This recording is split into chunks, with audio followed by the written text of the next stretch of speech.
नमस्तेऽस्तु महामाये श्रीपीठे सुरपूजिते शङ्खचक्रगदाहस्ते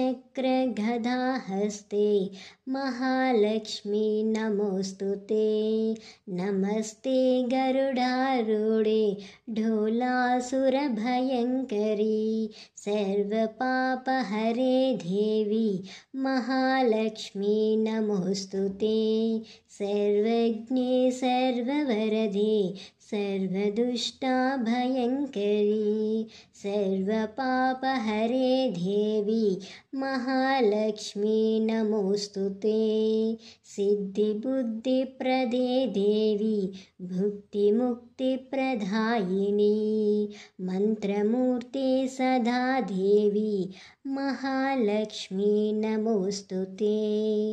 आद्यन्तरहिते देवी आदिशक्ति महेश्वरी योगज्ञे योगसम्भूते महालक्ष्मी नमोऽस्तु ते। स्थूलसूक्ष्मे महारौद्रे महाशक्तिः महोदरे महापापहरे देवी महालक्ष्मी नमोऽस्तु ते। पद्मासनस्थिते देवी परब्रह्मस्वरूपिणी परमेशी जगन्मातः महालक्ष्मी नमोऽस्तु ते। श्वेताम्बरधरे देवी नानालङ्कारभूषिते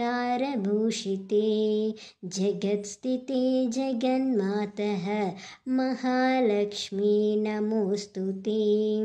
महालक्ष्म्यष्टकं स्तोत्रं यः पठे भक्तिमान् नरः सर्वसिद्धिमवाप्नोति राज्यं प्राप्नोति सर्वदा। एककाले पठे नित्यं महापापविनाशनं